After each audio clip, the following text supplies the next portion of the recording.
Welcome back. Today I want to talk about how I use iZotope Neutron to improve my creative workflow. iZotope Neutron is, in short, an excellent suite of tools for mixing just about any project. But in this case, what I use is primarily the EQ and the dynamic EQ specifically. That is one of the modules in iZotope Neutron, and I use it on what I kind of have started to refer to in my own workflow as like a timbral palette. So the idea here is that I remind myself that there are certain sort of buckets that I want to place instruments into, and I want to make that workflow of placing instruments into buckets work with my model of stems, which I talked about recently, but also that it's creative primarily. It's not a technical thing that I'm having to do as a mixing stage. It's a bit more, actually it's a lot more just creative, a lot more intuitive. So let me show you what I'm doing here. So I've got this simple example here, and I'll just play it back so you can kind of hear what's going on with it. Okay, here we go.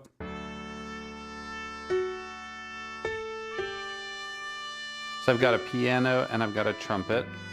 You can see up here in the chord track that I've got a D major to a G7 to a B flat major to a D. That's what's happening. And then over here on the right hand side of the window here, you can see these two iZotope Neutron EQs, and I have them set up with dynamic EQs, so it's not just a straightforward filter. You'll actually see how the you see this little gray line. If you're not familiar with using Neutron, you'll see a sort of little gray line that's responding dynamically to the audio being sent into it. So it's actually only applying the EQ on a dynamic to a dynamic degree, depending on how much the frequency response of the individual instrument is triggering the EQ. So it's a lot more subtle than using a like an actual filter. Let's see here. So you can see this kind of like little gray line responding to the piano primarily. So what have I got going on here that's so special? Well, mainly the thing that I'm doing here, let me just go back here, zoom in a little bit so it's not so small. Mainly what I'm doing here is I'm still using the piano and trumpet going out to stem groups. Those are right here in the dark purple. So I have them going to stems so that I can output those stems at the end of my project. That's a key part of my workflow.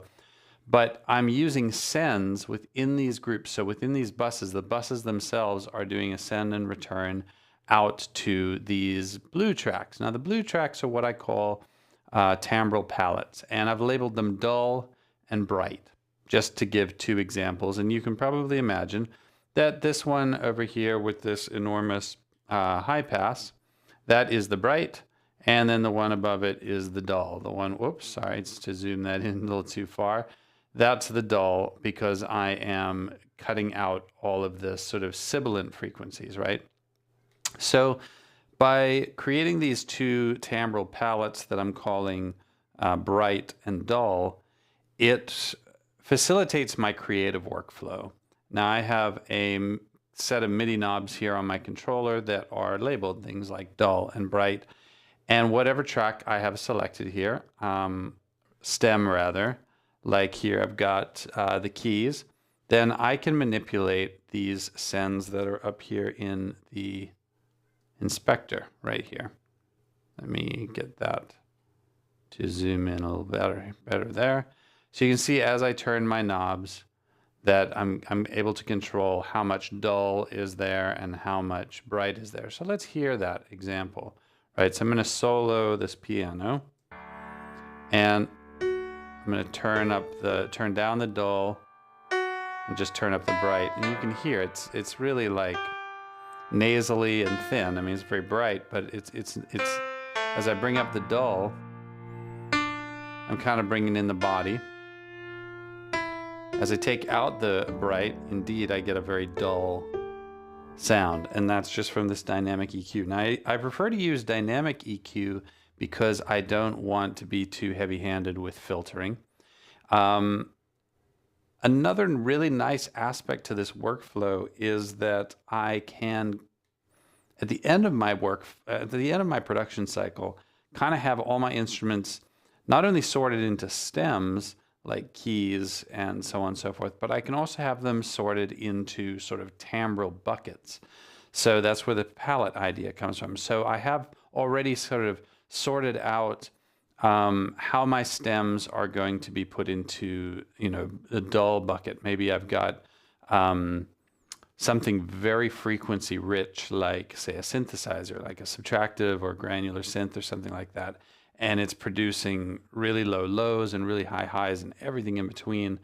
And I want to make sure that all of my synth stem basically is kind of maybe being dulled a little bit, especially around sibilant range that might conflict with dialogue in TV or film or something like that.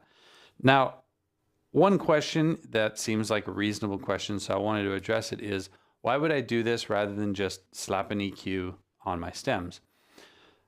There's not really a whole lot difference in terms of what's possible there, right? I'm just abstracting it out a layer and giving it a name. So I'm giving that EQ a name dull. I'm giving it a name bright. That facilitates my creative workflow, and that's one of the things that I want to always offer up in these videos is a perspective on how to stay creative and away from technical, because I personally find remaining creative to be more productive and more fun, more engaging. That's one thing. But another thing that's really nice here is I'm effectively blending multiple EQs. So I can add a little bit of dull and I can add a little bit of bright to my stem. I don't have to choose one or the other. Now I can layer my EQs as inserts on the track, but that doesn't get me the same flexibility as using the sends to go out to these timbre palettes. So there are a couple reasons why I find it really more helpful, more productive, more creative, and ultimately I get a better quality final result than if I were to just slap EQs all over the place. Furthermore, using the dynamic EQ that's responsive to the actual frequency response of my instruments gives the whole thing kind of a softer effect, right? And it means that later on in the project, when I'm at the very end, it's much easier for me to isolate problems where there are errant frequencies, too much bass, too much mid-range. It's much easier for me to isolate where that's coming from and then fix it without having to go into a bunch of instruments because I've got, 50 different EQs to worry about. I don't. I really just have a small number of EQs on these timbre palettes.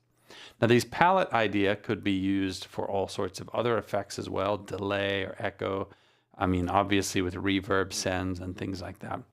So it's hopefully kind of a model that could expand out into other purposes as well. But I've found this really useful and I wanted to share it in case it gives you any new perspectives. So thanks a lot for watching. Please like the video if you found it helpful. Consider subscribing to my channel. I'm trying to do videos a few times a week. And I appreciate your support. If you have any questions regarding this video, if there are any topics you'd like me to cover, please post in the comments. I'll check those out and get back to you. And I will see you again, I suppose, next week. Thanks so much. Have a great weekend. Bye.